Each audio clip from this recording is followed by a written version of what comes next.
এদিকে রাষ্ট্রপতি ও প্রধান উপদেষ্টার শ্রদ্ধা নিবেদনের পর বিভিন্ন সামাজিক, সাংস্কৃতিক ও রাজনৈতিক সংগঠনের নেতৃবৃন্দ পুষ্পস্তবক অর্পণ করে শহীদ বুদ্ধিজীবীদের প্রতি শ্রদ্ধা জানান। এ সময় সকলের কণ্ঠেই ধ্বনিত হয় বৈষম্যমুক্ত বাংলাদেশ বিনির্মাণের দৃঢ় প্রত্যয়। আর আইন উপদেষ্টা ডক্টর আসিফ নজরুল জানালেন, বৈষম্যহীন নতুন বাংলাদেশ গঠনের কাজ এগিয়ে চলছে। মাহফুজুর রহমানের প্রতিবেদন।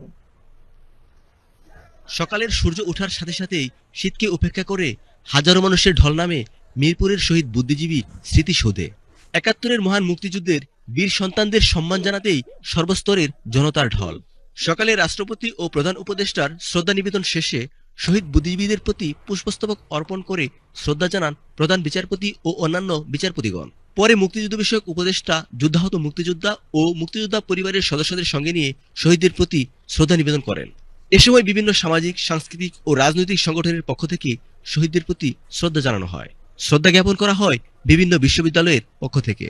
পরে সাংবাদিকদের সাথে আলাপকালে আইন উপদেষ্টা বলেন, ৭১-এ বহু মানুষের ত্যাগের পর একদলীয় শাসনের প্রভাবই দেশের স্বাধীনতা ব্যর্থ হয়েছে। ছাত্র জনতা বিজয় অর্জন করেছে, নতুন বাংলাদেশ গড়ে উঠছে। শহীদ বুদ্ধিজীবীরা মুক্তি, গণতন্ত্র এবং মানুষের অধিকারের লড়াই করেছিলেন।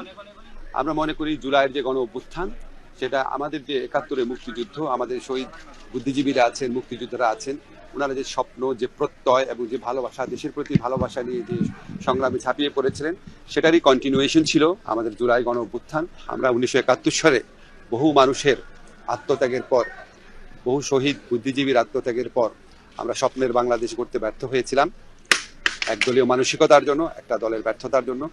আজকে কোনোভাবেই যেন সেই ব্যর্থতার পুনরাবৃত্তি না হয়।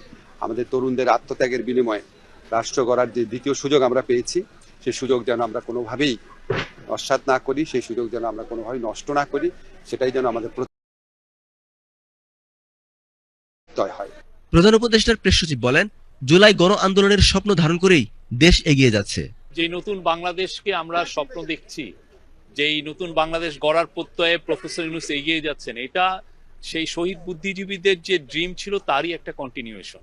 তো আমরা এই পুরো জুলাই গণ আন্দোলন, যে গণ অভ্যুত্থানের যারা ছিলেন, তারা পুরো শহীদ বুদ্ধিজীবীদের ড্রিম, তাদের আইডিয়ালস, তাদের যে দেশ গড়ার যে স্বপ্ন, আমরা পুরোপুরি এটা ধারণ করি এবং সেই লক্ষ্যে আমরা এগিয়ে যাচ্ছি। বাংলাদেশ জাতীয়তাবাদী দল বিএনপির পক্ষ থেকে দলীয় নেতাকর্মীদের সাথে নিয়ে ফুল দিয়ে শ্রদ্ধা জানান দলটির মহাসচিব মির্জা ফখরুল ইসলাম আলমগীর। শ্রদ্ধা নিবেদন শেষে ফখরুল ইসলাম আলমগীর বলেন, দেশের জন্য যারা প্রাণ দিয়েছে তাদের আদর্শ ধারণ করে বৈষম্যমুক্ত দেশ গড়বে বিএনপি। আমাদের জন্য যারা প্রাণ দিয়েছেন, দেশের জন্য, জাতির জন্য, তাদের যে লক্ষ্য ছিল বাংলাদেশে একটি গণতান্ত্রিক রাষ্ট্র প্রতিষ্ঠা করা, বাংলাদেশে একটি আধুনিক, একটা সমৃদ্ধ বাংলাদেশ নির্মাণ করা এবং একটি বৈষম্যহীন বাংলাদেশ নির্মাণ করা, সেই লক্ষ্যে আমরা আমাদের রাজনৈতিক কর্ম সেটাকে আমরা চালু রাখবো এবং সর্বশক্তি আমরা নিয়োগ করবো।